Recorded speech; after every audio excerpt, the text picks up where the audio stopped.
guys, welcome back to my channel. Today we're going to be going over my 2022 luxury wish list, and I'm so excited to talk about all of these items because who doesn't have big luxury dreams in the new year? Now, a lot of this stuff is not going to include like my overall wish list of all time because, you know, I'm not getting an Hermes Birkin anytime soon. Maybe in 20 years if I'm rich.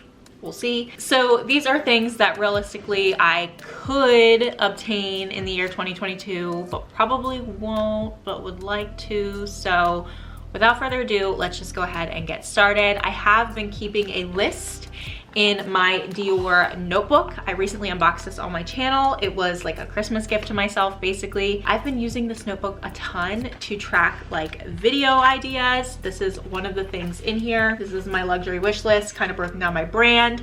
So we're just gonna take a look inside and see what it is I am wanting in the year 2022. So first up, let's talk Louis Vuitton because we all know that is my end-all be-all favorite brand of all time. So the first piece I would love to pick up this year from Louis Vuitton is the Neverfull GM in the monogram print. Personally, I would love a pre-loved one, especially one that has the old like floral interior. And I want it to be in a condition that I'm not afraid to use it, but it's not completely beat up either. So some patina, even some staining on the vachetta is totally fine with me, but I want to make sure that the canvas is in great condition. I think I've said before that when I'm buying pre-loved, the #1 rule I have that I will not break is to never buy canvas that is cracked ever. I don't care what the price is, do not buy cracked canvas. That is just the rule that I have set for myself because I know it is the #1 thing that can never ever be repaired by Louis Vuitton. Obviously there are some other things that can't be either, and it's sort of at the discretion of the boutique, but cracked canvas is one thing that they will absolutely never repair. Next up, I had to give this a shout out because I really wanted this scrunchie set, fairly reasonably priced for a luxury scrunchie set in comparison to other brands, especially because it's a 2-pack. So you're not getting one, you're getting 2 scrunchies. I would probably even gift one of these to a friend who also loved luxury if I did go ahead and pull the trigger on them. However, I learned recently in an Autumn Beckman video. Thank you, Autumn Beckman, for pointing this out because I had no idea. On the other side of the scrunchie, there's like prints. Doesn't make sense to me. If this was like a solid monogram and a solid reverse monogram scrunchie, I would totally purchase this. But now knowing that there are different patterns on the other side of the scrunchies just is a total turnoff for me. Very disappointed about that, but thank you so much, Autumn Beckman. I would really love a Logomania scarf. I do live somewhere where it gets cold. I live in Pennsylvania. Right now it's like 20 some degrees with freezing rain. It is January, so this is very common to happen in this month. And I love monograms, so you know, obviously have to go for the Logomania style. Sticking with the theme again of things that you wear, I would love the Essential V bracelet. My friend Cassidy actually has this and it's so pretty. I love when she wears it. She actually stacks it with another Louis Vuitton bracelet that she has that's just like a little bit thicker. Recently, I've kind of dialed it down on my bracelets. I just have like 2 solid gold ones on this side.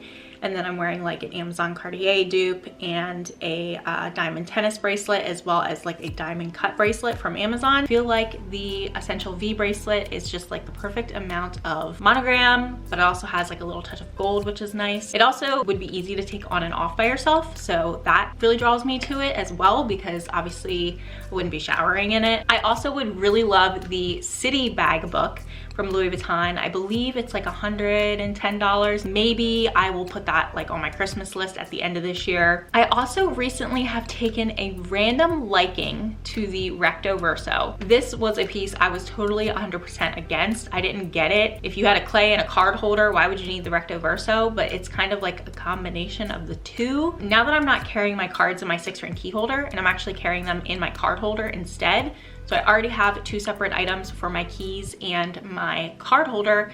The Recto Verso doesn't seem to be like totally out there anymore, especially because it has that zipper compartment that you could put like cash in. This one kind of stuck up on me a little bit, and maybe it's the trends. Could totally be that. I probably won't purchase it, but I do like it, and I feel like maybe I would get use out of it now if I did go ahead and try to pick it up. Also, as you know, I do have the PM cosmetic case and recently picked up a Toiletry 23 to sort of replace my catch-all in my bag because I was very quickly outgrowing the PM cosmetic case. While I will not be buying a GM cosmetic case new because they are over $600, I'm still heavily stalking the pre-loved market to see if I can get my hands on one at a very decent price. So far, I've had no luck. I haven't seen any for under retail, but if I have a chance to add this to my collection this year at a good price, then I would definitely consider doing so. And lastly, on my Louis Vuitton wish list, I do have the bum bag, specifically in the World Tour version. I love the look of monogram and black leather. I used to not like it so much, and now for some reason, I'm just absolutely in love with it. I think it looks so nice. Of course, there is the added bonus, you don't have to worry about the vachetta. I think that coming into being a new mom, that would just be something that I would really learn to appreciate having. I also have recently started using my bum bag from the drop a lot more, and I think that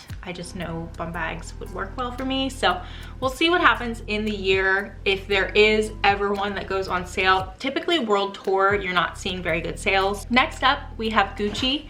I only have a couple of things from Gucci, nothing too crazy. This is a brand that I'd like to step into this year that I'm not necessarily drooling over. However, the Soho disco bag has always had my heart and my attention.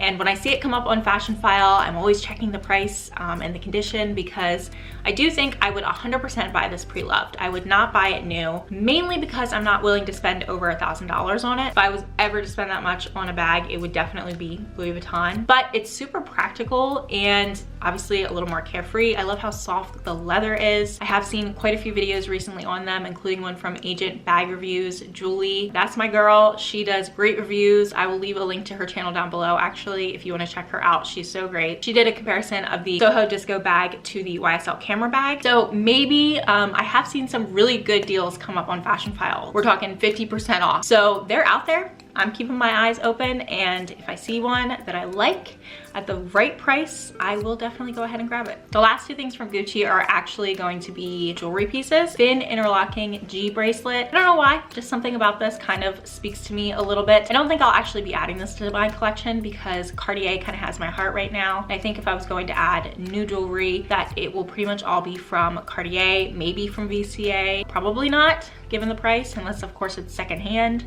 which I'm not totally against. Also from them, thin gold band is super cute. Kind of gives me the Cartier vibes. Not sure again that I would add this to my collection, but I would throw it on my wish list and say it's something that I have on my radar. Burberry would be my next brand. And from them, I would really only be interested in scarves. So whether that's the classic check cashmere scarf, I would consider adding that, or the one that says Burberry on both sides. It's kind of like reverse. One side is black with tan and the other side is tan with black. Either one of those pieces I would definitely consider adding to my collection. Again, scarves are just something I would get a lot of use out of. I think that investing in a Burberry scarf makes a little bit more sense than investing in the Louis Vuitton scarf, but maybe not. I think it would, again, just kind of depend on what opportunity presented itself to me. Next up, we have Cartier, my new recent love. First thing from them, this is so just totally random and not necessary, but something I would love to have and get so much use out of. Especially being a business professional, I just think that this makes so much sense. And it's the Santos ballpoint pen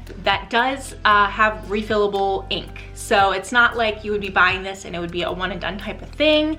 You could buy this pen and use it for years and years and years and years. Now, I just feel like this makes me sound so old or like old school for wanting something like this. But again, it's just because I work in a business professional setting and that's not gonna change anytime soon. So I would really love a Cartier pen. You know, I have a Dior notebook. I love to sprinkle luxury in all parts of my life. And so this would just be another way of doing that and something I would really, really enjoy. Out of everything on my list that's like not a handbag, I think the ballpoint pen, it might be at the top of my list. I don't know, I'm crazy. Also, I would absolutely love to have the love ring, just like the traditional sizing. I think it's a 5.5 millimeter. I would love to have that to stack here with the wedding band. I think it would be absolutely stunning, but I have seen a ton of them come up on Fashion File that I would definitely consider, and if I do end up getting it for myself, that is how I would purchase it. I also like the way that the love rings wear. I like that they're not as shiny after they have been like scratched and scuffed up, because it gives them that like not antique-y metal look, but I don't know, I like the way it looks when it has the scratches and it's worn in. So buying it pre-loved doesn't really bother me in that sense. Out of everything on these lists, I think this is the number one item, hands down, that is on my wish list for 2022. I would also love that it would be like a sentimental piece, so I would want to get it for some type of milestone or birthday or anything like that, because jewelry, I hold so much sentimental value to jewelry. I recently picked up the wedding band as a push present to myself, which I talked about, and again, I'm already getting emotional thinking about it because there's so much sentimental value attached to that. If someone were to gift it to me so graciously, which probably will not happen because of the price tag, but if it were to happen, I would also hope that it would be for some type of milestone or, you know, special moment or reasoning. So yeah, I don't know why love rings always get me so emotional. Something about being 9 months pregnant and thinking about a love ring is just like hormones are wild. Next up from Cartier, I would love to have a Trinity ring in the small size. I've never liked the look of rose gold and gold together, but for some reason the Trinity ring, because it has all three, rose gold, gold, and silver together, really I'm drawn to that. I think it's very pretty, very timeless. And lastly, I'd really love to buy the 3 set of trinket trays, because I would keep one and gift the other 2, or maybe keep 2 and gift the other 1. And then I have like a little bit of a miscellaneous thing, but I would love to get a designer pair of sunglasses this year, maybe from Louis Vuitton, maybe from Fendi, maybe from Chanel. I don't know. I'm kind of open, even Gucci. I'm mainly just looking on Fashion File to see what pops up. I'm not super responsible with sunglasses. I tend to like sit on them or lose them. So thank you so much for watching this video. I really hope you enjoyed talking with me about my luxury wish list for 2022. Hoping to add some of these items to my collection this year. Even if I only added the love ring and nothing else, I would just be so content and happy. And who knows, maybe that'll happen. I don't know. Please give it a thumbs up if you enjoyed, and subscribe so you don't miss out on my next video. Until next time, I will see you in the next one. Bye.